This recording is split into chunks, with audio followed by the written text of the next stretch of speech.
welcome Professor Shaw.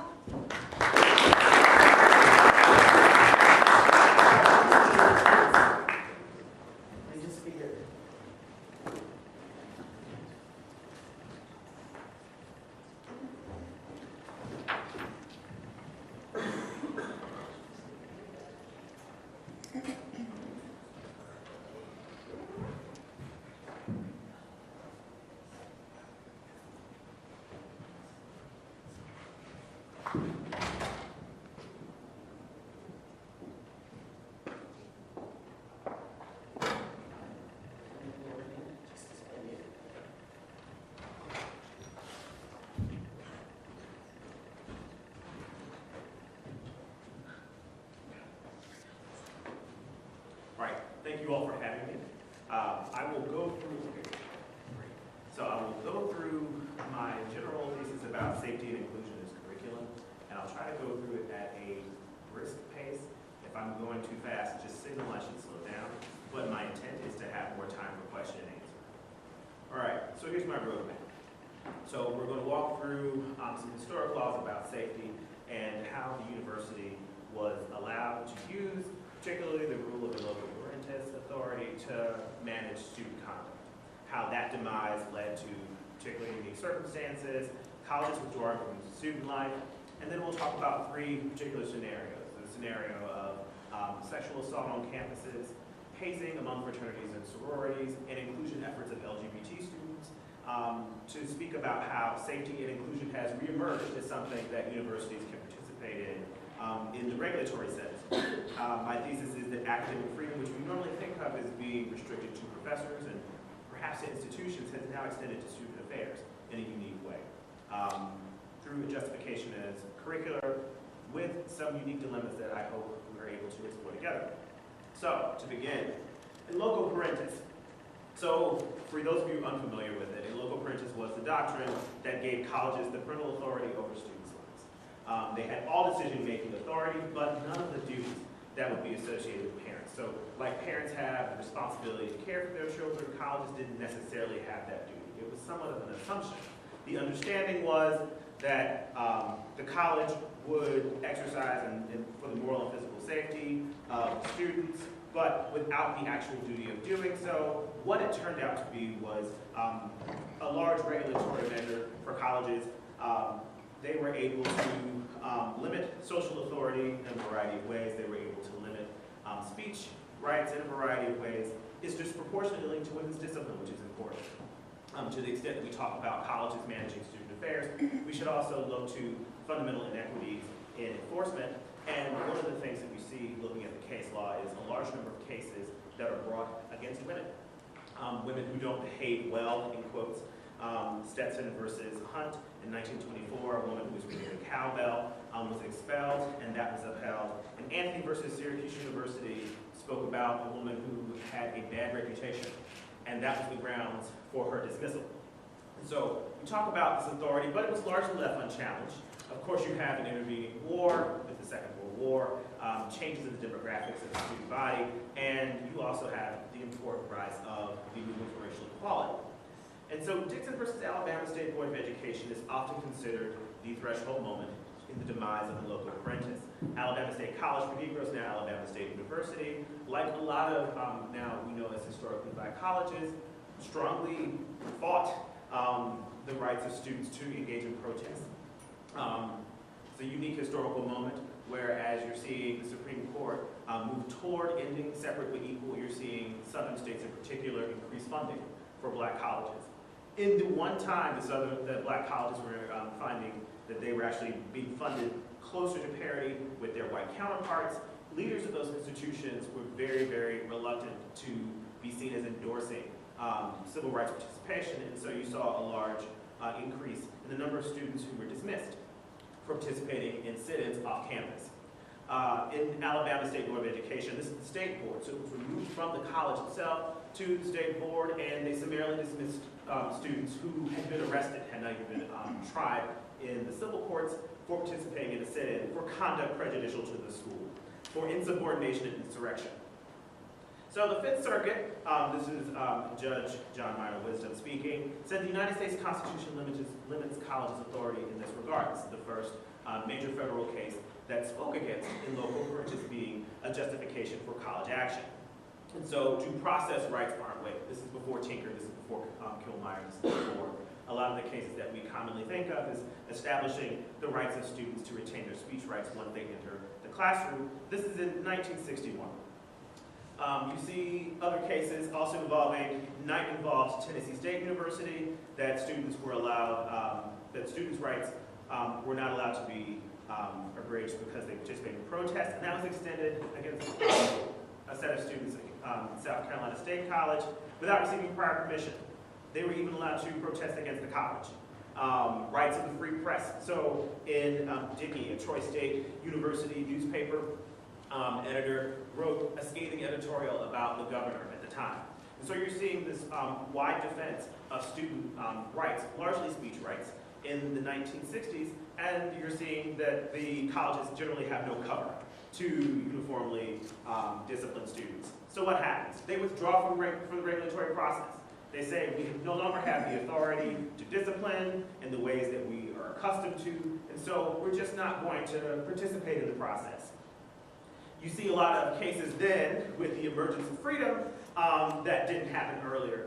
You see in Bradshaw, for example, students are partying off campus and there's alcohol involved. And there's an accident that results from large alcohol consumption. And the college says, we're not the insurer. We no longer have any local parentis power. You've taken that away from us. So you also can't impose upon us the duty to ensure their safety. You also have the college saying they're the bystander. If you're off campus, we can't extend our reach off campus. And in some instances, with the exception, I believe, only a couple of cases, if you're a case against the University of Delaware, even on campus. If you're on campus, we presume that you're an adult capable of fending for yourself, and we are just going to withdraw from the types of activities that one would have to take to ensure your quote safety. The college is innkeeper. And this comes about in particular with respect to student assault, although it also appears in fraternity hazing, that the college doesn't have a common law duty to ensure student safety in private dorm rooms. We're the innkeeper. So once we have rented the room to you, we don't have the authority or even the right to go into that room for any purpose. And finally, colleges provider. So we offer medical services, which colleges are starting to do in earnest regard beginning in the late 1980s, going into the 90s. But our offering those services does not constitute a contract that we're going to ensure your health or your safety. And in the Shin case regarding psychological safety, was a case involving a student who had committed suicide. The parents sued, saying that you all offered these psychological services and she was under your care. Why were you not able to prevent her suicide?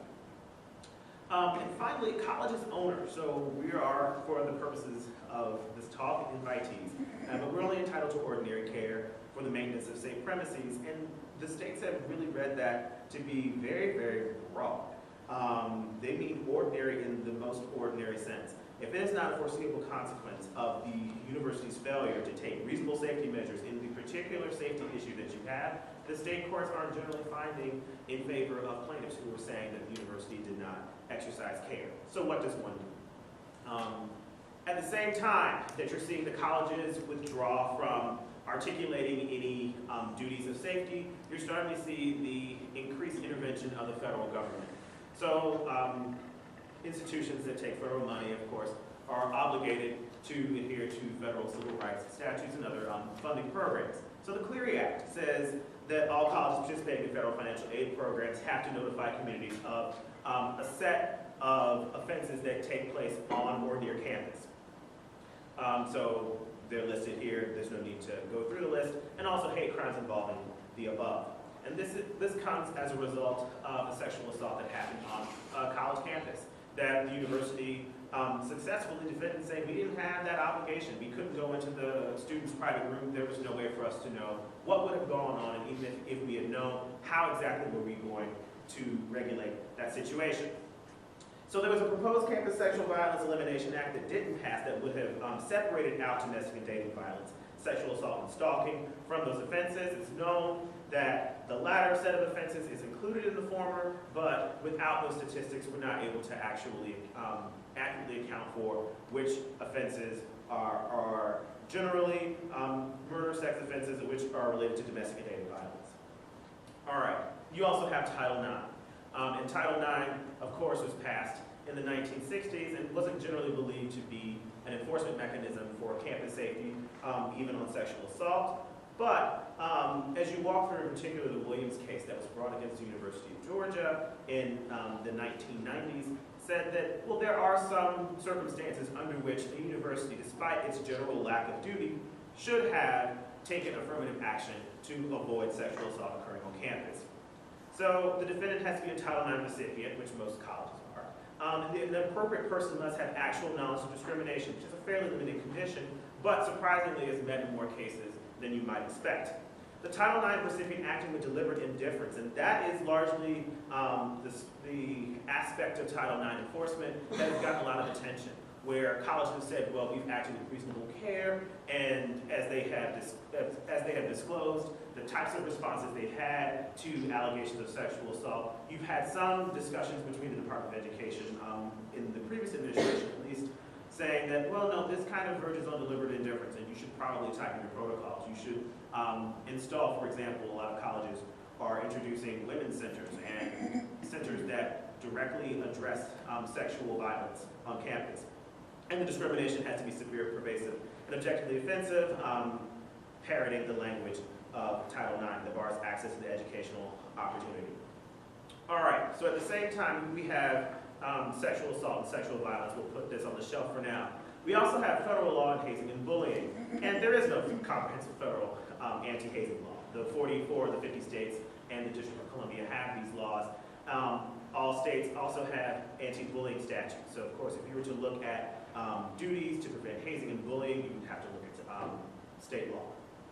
What's interesting about that is the states vary widely on whether it is a civil act or a criminal act, in which cases you can impose criminal liability. Florida, of course, having the most stringent one, but it is important to know that there are some areas of conduct that are prohibited by federal law that are sneaking their way into the hazing and bullying conversation.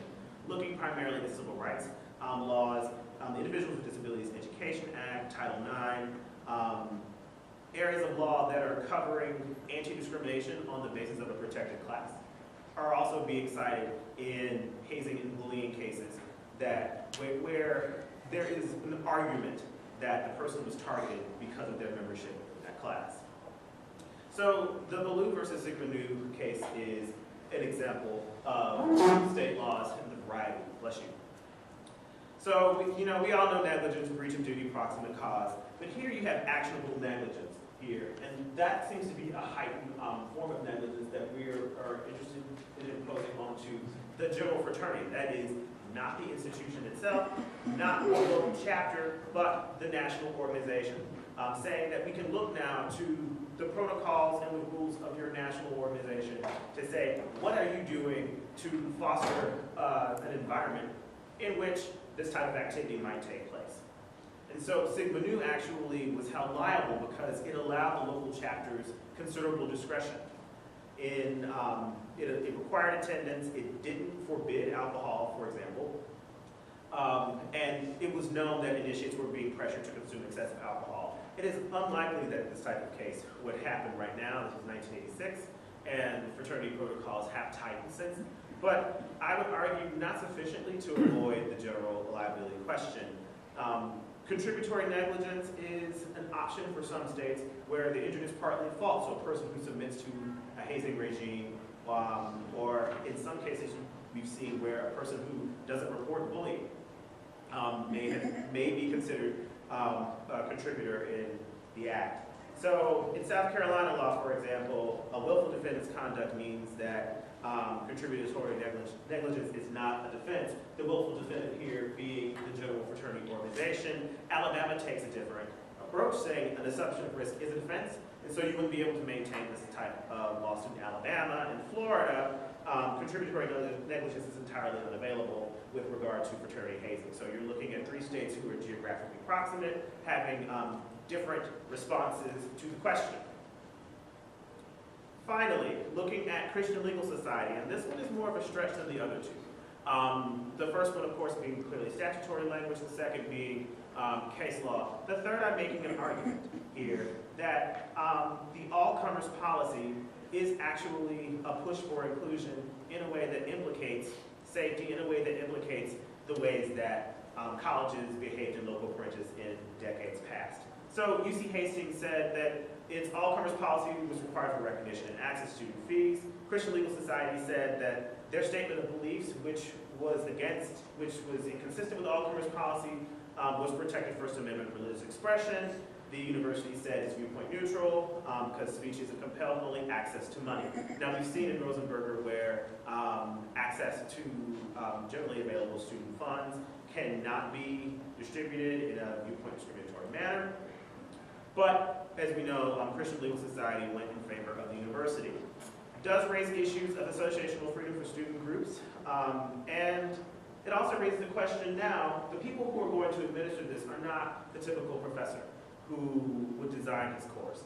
They're not the institution that would say, these are the types of people who we would like to admit, these are the types of people who we would like to teach.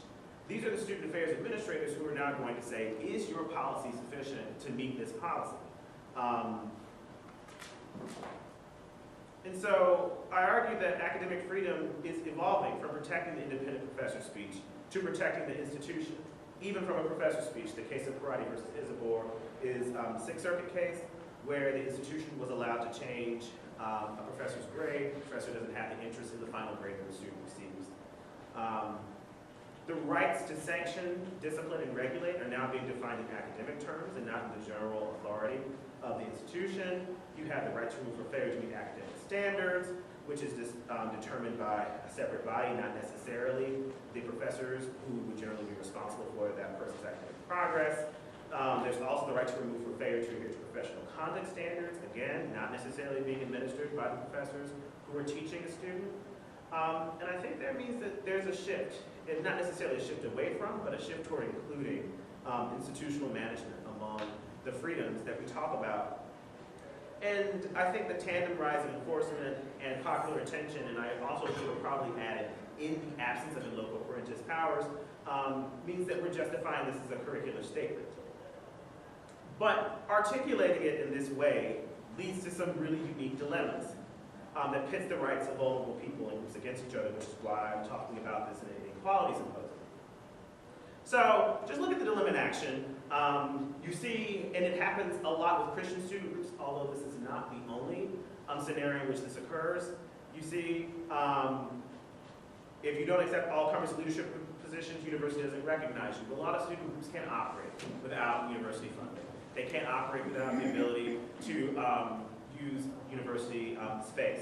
There's some craziness going on here, I don't know what that's about. You've seen pressures of fraternities and sororities to go co-ed, and one of the ways that institutions have managed it, Amherst has gotten rid of fraternities, more or less. Swarthmore is saying, well, we can force you to go co-ed, and we think that that's going to eliminate the safety risk that fraternities cause with respect to sexual assault, and also being more inclusive will accomplish other goals that we have for our campus. Morgan State had an issue where it brokered a settlement between a student who alleged that he had not been allowed to seek membership in a fraternity. And Ohio State has a very broad student constitution that includes LGBT inclusive non-discrimination clauses, and the websites of most of its departments include similar language. So Harvard is perhaps the most infamous example of trying to use safety and inclusion as curriculum. So the more famous provision says that students who participate in unrecognized single-sex social organizations will no longer be eligible for competitive scholarships. What's less known about that is where that decision is taking place. So that decision is largely taking place at the administrative level, to the consternation of the faculty. The faculty has said very publicly in recent months that this is a decision that should be left up to us. We are the continuing body. Administrators change, presidents change, deans change, but the faculty endures. The faculty is the body with the authority, and why have we not been considered? You have a number of student groups who ironically, are turning to the faculty and saying, right, this is an issue of faculty academic freedom. Why are we not talking to the faculty about this in ways that you would never see? You just would never see a finals club rushing to the faculty to say, please defend us. That's just not something that you would have ever expected. And particularly not in the era of in loco parentis, where the faculty were actively trying to disband these clubs, which is why they're not associated with national fraternal organizations. But the point remains that because of what the faculty has considered usurpation of academic freedom rights, and because of how students are concerned about these rights encroaching on their rights generally of speech and association, that this move raises some interesting questions for the university that we're going to have to answer. And not just in terms of inclusivity, but also in terms of safety. What does it mean if rules designed to improve campus safety to prevent sexual assault or hazing result in greater university control over students, greater enforcement of conduct codes? What does that look like for the future of the American higher education enterprise? With that, I open this to what I hope are lots of questions, because this paper is still in development.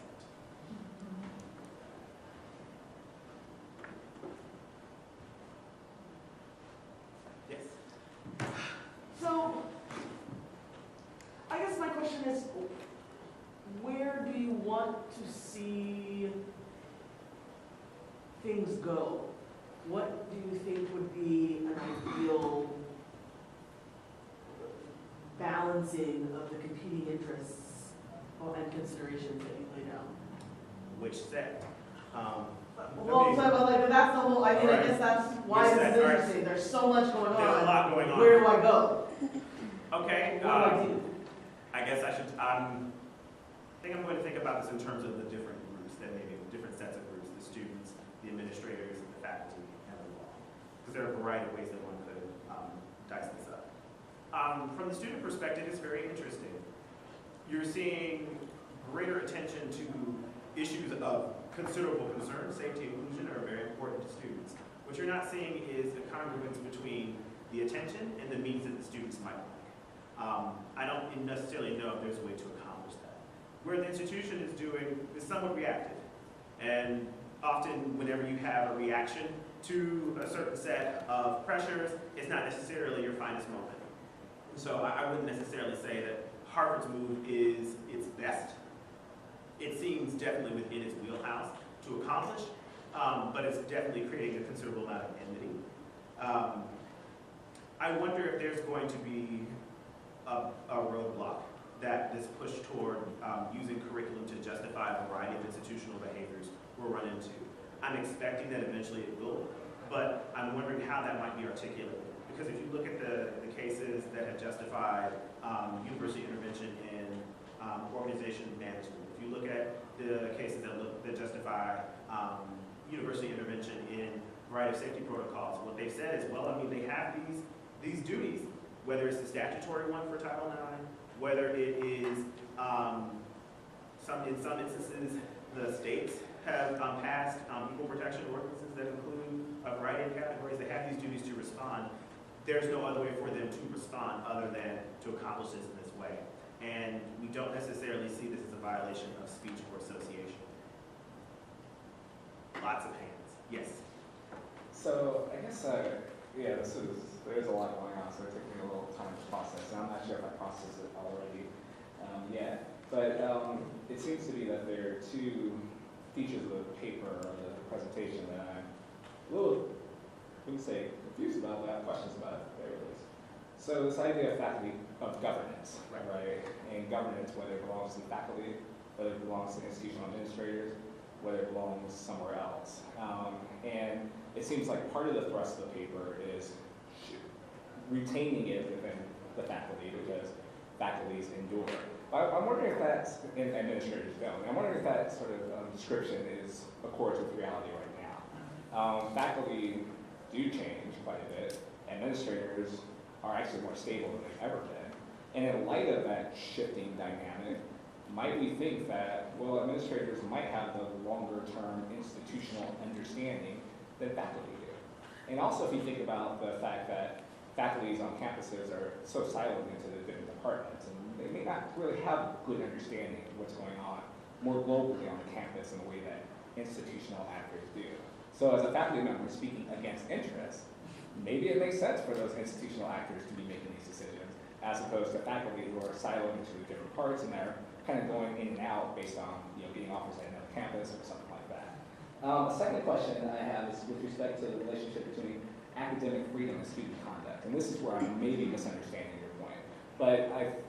But as I heard it, there's this idea that academic freedom ideas extend to the student context in terms of what students do with respect to their associations. And for me, it seems like a pretty dramatic extension of academic freedom ideas to the student space. And I'm wondering if that accords with a broader understanding of academic freedom and my understanding is just too narrow, or is it an understanding of academic freedom that you are suggesting should apply to this context? Okay, so I'll answer the second one in hopes of getting to the first one. So it's not that I think it's something that should apply.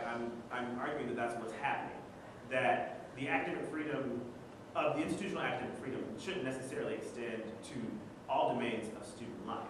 But what they're arguing is that we have the right to structure certain parameters around which students' organizational life may develop. So we can say we want to have a generally open environment, and so that means all aspects of the curriculum need to be open to all students. And one of the aspects of curriculum are co-curricular activities. Notice the shift from extra to co-curricular activities, which means in order to be recognized as an official student group, you need to adhere to these policies. So that's more of a description of what's happening, with the Martinez case being a significant moment in allowing that to happen. Because that was one of the major arguments in Martinez, is if this happens, then you will have a large-scale intervention on the part of universities that in ways that are going to threaten our association rights. Now, to the point of the faculty enduring versus the administrators, that's more thinking about the idea of the faculty as a unit enduring and not the individual actors coming in and out, which one could also say for the administration. As a person who teaches higher education administration, I tend to agree. Yes, administrators do tend to know a lot more about the day-to-day goings-on in operations, particularly those who are professional student affairs administrators, than any faculty member would know. And that's why that role developed. At the same time, there still is some retention of governance of the faculty, allegedly, over the student affairs administrators, and then in turn over the general operation of what we want the institution to be. And that seems to be threatened in some way by an extension of academic freedom to the student affairs administrators directly, and not necessarily through the faculty's endorsement of whatever actions they may be engaged in. Does that help? Yes, thank you. Okay. Yes. I was interested in the fact that he didn't seem to address the issue of age, and maybe that's because the courts don't consider it. I have been much impressed with the recent research concerning brain development and the age at which it occurs. And I'm wondering whether, we haven't just kind of assumed that everybody understands what the ages and development of high school students are, or college students, or doctorate and postdoctorate students. They're all students, but I question whether many of these Supreme Courts would apply, decisions would apply to schools that are primarily specialize in doctorates and postdoctorates, on the assumption that we're dealing with people 25 years to 35 years old. Can you comment on that? Absolutely. So the Christian Legal Society case involved a law school. So if to use age as a variable there is actually interesting. So one of the reasons I made the comment about the intervention of the Second World War is because the age of the typical college student in people's imagination shifted to an older group. There is no such, the 18 to 24-year-old college student is a myth. It's been a myth for a very long time. Your average college student is much older. But when we think of our policies, we continue to think of, at least for undergraduates, policies that will regulate the lives of 18 to 24-year-olds whose brains have not matured. But that's more of a recent finding from psychology. It would be really interesting because it seems that the court has in its mind, at least when it shifted away from justifying in loco parentis the age of students being older, that people are adults and they're able to make decisions on their own. When you get the introduction of things like, shifting the drinking age, legal drinking age up to 21, and you get restrictions of alcohol on campus, and you're starting to see more of an infantilization of college students. And with that comes, well then with this, we actually need to be a little bit more proactive in the ways that we, regulate student behavior. Then you also get, attention, some of it being driven by popular press, some of it being driven by cases themselves, or why are we not paying more attention to the mental health of our students, the social emotional health of our students, language that doesn't necessarily exist in decades past.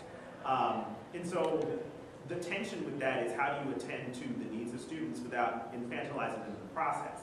And then how do you distinguish between rules that would apply to your undergraduate population, who you assume to be of a certain age, and your graduate professional population, who you assume to be a little bit older?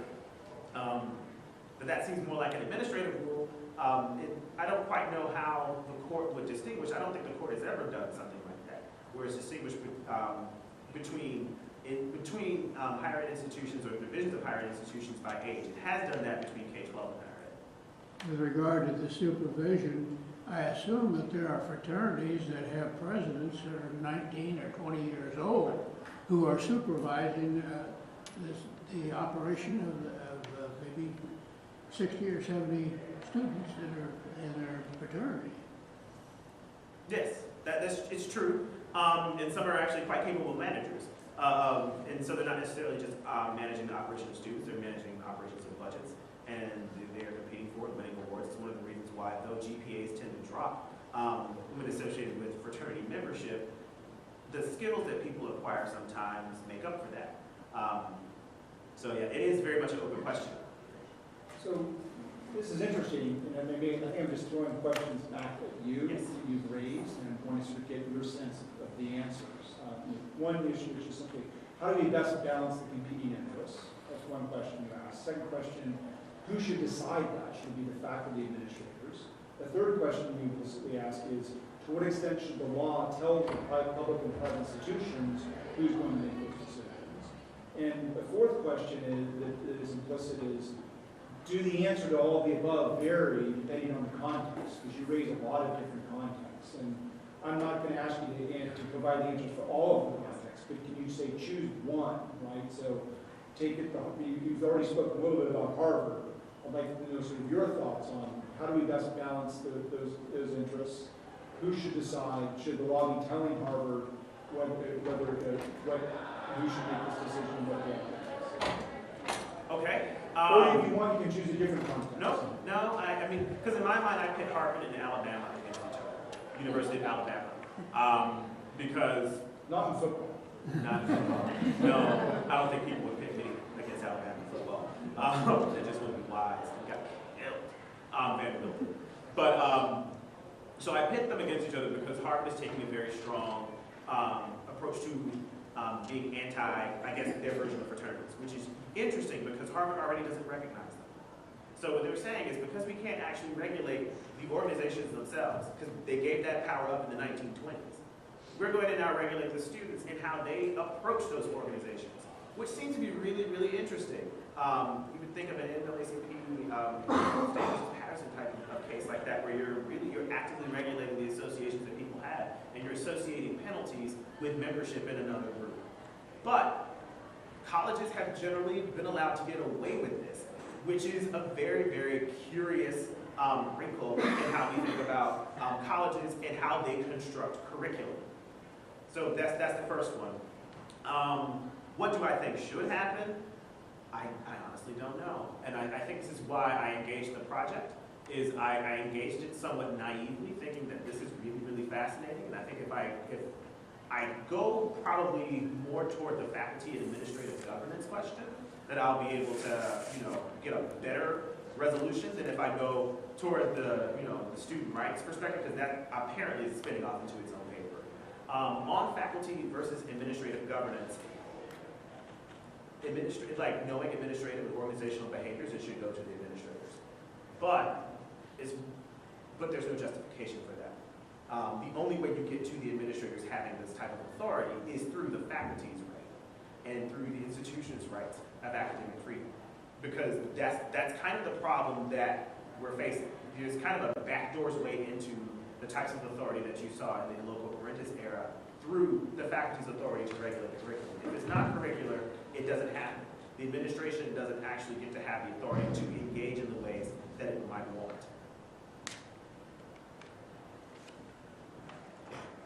I'm thinking that their academic freedom, I'm interested in your views on academic freedom, is primarily, at least in public universities, a corollary to freedom of expression, at least for faculty, it's the freedom to thought, freedom of inquiry, freedom to disseminate one's findings and opinions. It's less clear where academic freedom comes from in private institutions since they have bound by Bill of Rights. So I guess it's a contractual thing. They agree with the AUP guidelines and they sort of by tradition incorporate into the contract with the faculty acceptance of academic freedom. But you know, when you start talking about academic freedom for the institution, even the government doesn't have to be viewpoint neutral. It doesn't have to allow an institution the same access to funding, for example, if it's racist, or, you know, that sort of thing. Now, when you try and extend it to student affairs people who are going to make rules about who you can meet with off campus, that just seems like an impossible stretch. Okay, so we're talking about public institutions and private Public institutions. versus private, I think it's just necessary to make that if you put it hard, and Alabama, one is bound by the Bill of Rights, the other isn't. And then, sort of second, you know, in what way can we, that seems to just twist academic freedom beyond just something we want to do in controlling our students. It's just bringing in local apprentices in the back door. Right, and that was kind of one of my points, is that that's what we're doing.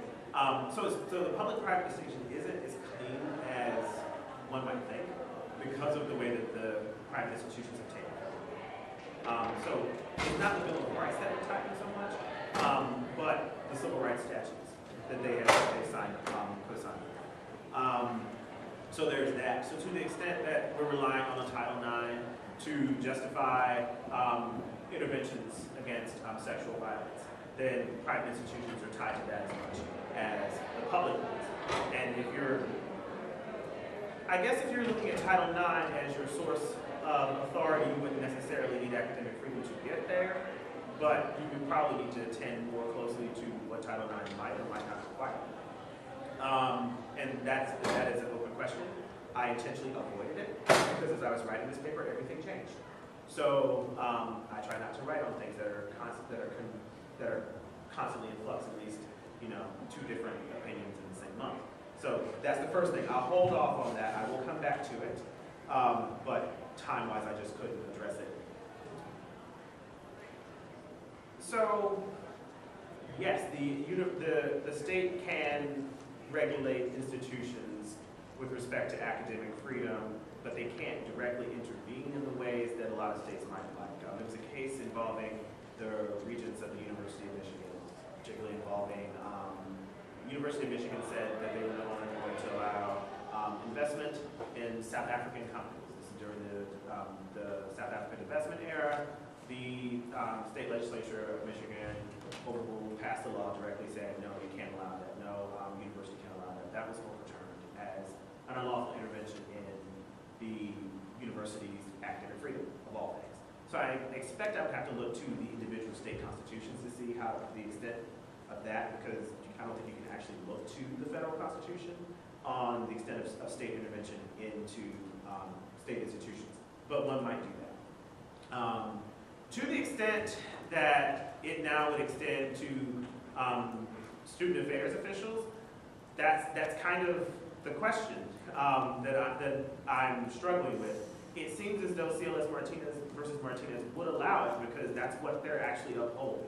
They're upholding the all-comers policy, which is not academic in nature. It is something that was created by student affairs administrators for the purposes of structuring how students engage with each other. It's not classroom behavior, it's not articles, it's not an adjudication on whether a particular project met an academic standard. It was strictly an intervention on how students interacted with each other, which is why that case seemed very curious to me. I'm actually trying to toy with it to see how far does it extend, and if it does actually extend in the ways that I suggest. I'm arguing that it does. I'm still toying with some of the later cases that have relied upon it. I think there's enough there. I don't necessarily agree with that being the direction that it's going, but again, descriptively, I think that it stands.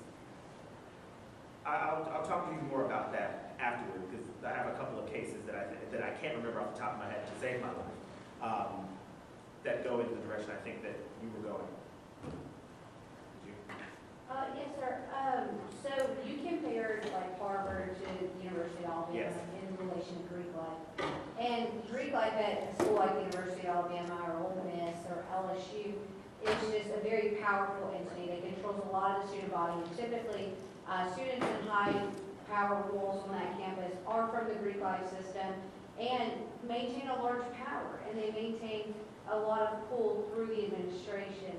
I came from a university that was a very, very powerful Greek life system, but in the wake of tragedy, such as the one at LSU, where do you see the policy going and the power of Greek life at those institutions? Okay, this might actually be a way of getting at the previous question. Because I think it goes to what institutions might like to do versus what they're allowed to do.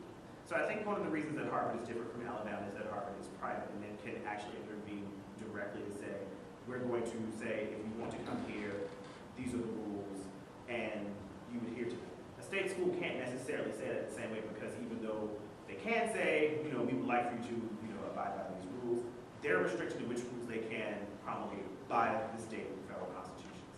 And that is one argument for why you see stronger Greek systems, not just in the South, but in public universities nationwide. There's not really much you can do about the associational rights that students have. If we want to associate together, if we want to associate with a national organization, we kind of have that right. That being the case, if you have, a group of very influential actors over whom you can exercise minimal control, that being the Greek system in a place like Alabama, and they coalesce to exercise outsized influence both on campus and in state government, then the university is somewhat constrained. But that's not a constraint that comes from, the university, or a constraint the university can directly deal with. Rather, it's a consequence of, how they develop over time. What do I see the policy developing? I would think that many universities would like to get rid of their Greek systems entirely, or to curtail them, or to monitor them, or to manage them in ways that they cannot. There are a number of university leaders. I was at a symposium of university leaders, and the private colleges, particularly the private liberal arts colleges, had an entirely different way of approaching it than your public flagship universities. Private liberal arts colleges said, we'll just get rid of them, change your housing, require everybody to live on campus. There are a variety of strategies that are available to them where your public flagships, they said, well, these would be very nice if we could do this, but they can't sustain either the cost or the consequence of litigation. So I don't think anything is going to really change that in Alabama. Because of the law, it would require citizens and people on the ground to force it to happen. Well, also as a practical matter, Harvard and Stanford are one thing, they've got people knocking on the doors to come. But Right. 90% of colleges are desperate for students Yes. and don't want to do anything that will keep them from coming. And Harvard also has a lot of money, so it can fight these lawsuits, and that can't be understood. Like that's one of the reasons why, as this consortium of colleges were getting together, and Harvard said we're going to move on this, everyone kind of pressed pause to wait and see how far it was going to go, because Harvard can go a considerable distance, fighting also very powerful, wealthy alumni before it runs out of money. And there's that consideration as well. first of all, thanks, Matt. That was a very rich and engaging presentation. I have a question that kind of takes us out of the particulars of the case law, but more broadly.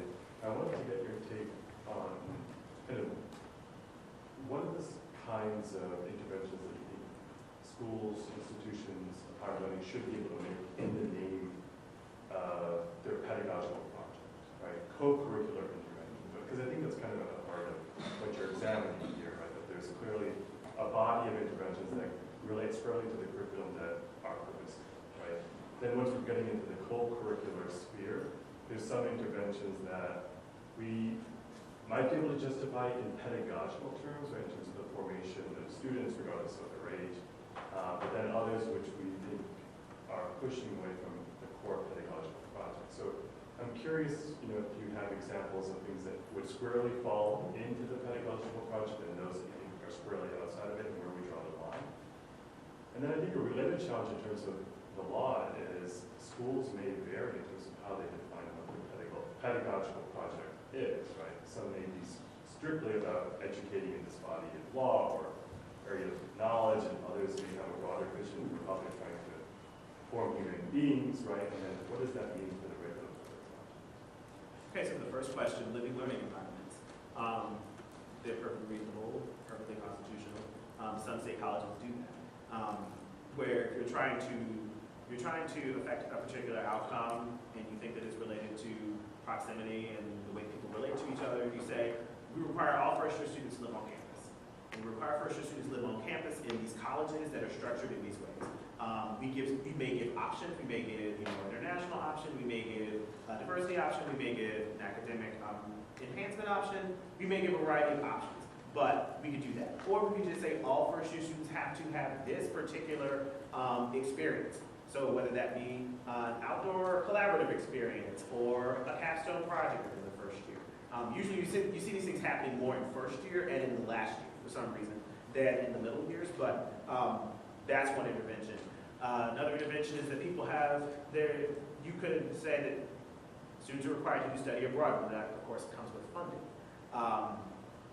Those all seem reasonably pedagogical, and if your intent is to break up, for example, the power of the Greek system, that has actually been a method to do that. If everybody has to live on campus, then they can't live in the fraternity and sorority house.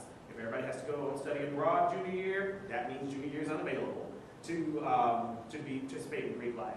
If everyone has to participate in a research-based capstone project, that's a lot of time that you can't be doing the types of things that we think are associated with fraternity and sorority life. But it is also pedagogical and has an independent pedagogical justification. So that's one way of doing it. The universities will vary. One of the criticisms of Harvard's announcement of the policy before it was fully baked, in fact, it actually hadn't been well drafted at all when they announced it, was people aren't going to come to Harvard, to which Harvard laughed. Somebody's going to come to Harvard, it just might not be you. And, and so, but to the point, to the earlier point, that is not every institution. I think your non-selective institutions aren't really going to have that problem because they largely serve the populations, the geographic proximity, and wherever. You're not going to, if you see people selecting on the basis of student affairs criteria, that would actually be an interesting finding. Because most people aren't attending a non-selective institution based off of anything other than it's a college, it's nearby, it offers a major that I might be interested in, I'm going to get a degree. When you start dealing with selective institutions, then you may have some of that. There may be some market forces involved. In, well, this institution will allow me to participate in these activities versus this one won't. And I think that happens already. I don't think it will require a uniform transformation of all institutions to say that these are the things that we are all concerned about for it to have an effect on any individual campus or set of campuses. Okay, so I want to go above again the level of abstraction, and I put my cards on the table, what I'm listening for. I think the sort of the legal framework that is influencing how decision making is or isn't happening in the higher education context is really interesting. Do you think these laws that say what universities can and cannot do and how universities interact with them, have the result, like, and I'm thinking of the two periods that you framed of increasing, decreasing, or having very little impact in terms of inequity on campus. And there are a lot of other things going on at the same time, right? So in this period, we have affirmative action and then no affirmative action. We have, social changes. But as I was listening, I was thinking, it seems like what the law sort of creates as a default position is that inequity is inevitable, right? The Supreme Court's inequity is inevitable. And you have your Harvard, who, wrongheadedly or not, is sort of like, well, this kind of inequity that we see, we're going to fight back against it, even though sort of the legal structure would suggest that we actually can't do that. Does that make sense? It does. It actually brings up something that I didn't discuss that I'm glad you asked that question for. So it's not that this is the legal structure that enables it. This is how they're justified. I think these are all backdoor justifications for institutional actions. I don't think an institution is saying, how do we do this? We are going to use curriculum. I think as they're examining this, well, one way that we can go about this is say it's curriculum, because curriculum, we have that freedom on curriculum. And I think part of that is associated with, I don't think it's a causal relationship, but it's definitely an association with the inevitability of inequality and the university just trying to limit its exposure in a variety of ways. It wanted to limit its exposure during the local apprentice era, and so that's what it used. And then, without that authority, fortunately for them, the states were saying you don't have these duties, and now we have these statutory duties. Well, how do we accomplish these statutory duties? We've got to find a way to get in these particular policies. And so I think that's how you get the back door. You get the institution saying, here's a way for us to accomplish this thing that we otherwise couldn't accomplish. But I don't necessarily think it's having an impact on inequities on campus, nor do I think it's designed to have an impact on inequities on campus. I think it's designed to give the universities the appearance of taking action on that issue. Can I push and just say, my read of that is that then we've created legal structures to not actually have to address inequity, while, right, we're protected on both sides now, right? The university can protect its bottom line, but the legal system is not implicated either, right? While paradoxically creating new inequities, because you now have students whose associational rights are compromised. Their ability to associate with each other or with certain groups is compromised. In the project of, appearing that we are available to all comers, which I haven't seen any evidence so far that's actually improved campus life for anyone. In fact, well, I don't know if we can say it with fact, because it may be, we may just have a delayed effect with all of the campus unrest, particularly racial and gender campus unrest. Maybe it is, one could argue that, improved attention toward this is causing people to feel that they may vocalize their feelings about the unrest, and others are saying, well, we're all forced to be together all the time, and so I'm always in this minoritized state, and therefore unrest. So they're a possible, I don't think they're infinite. There's certainly numerous mechanisms that could be in play. But just from a bird's eye view, without having conducted empirical analysis, which I can't actually do, I can conduct the empirical analysis. Well, I just can't make these broad statements without having done it. No, I think these are university saving measures and not necessarily targeted toward improving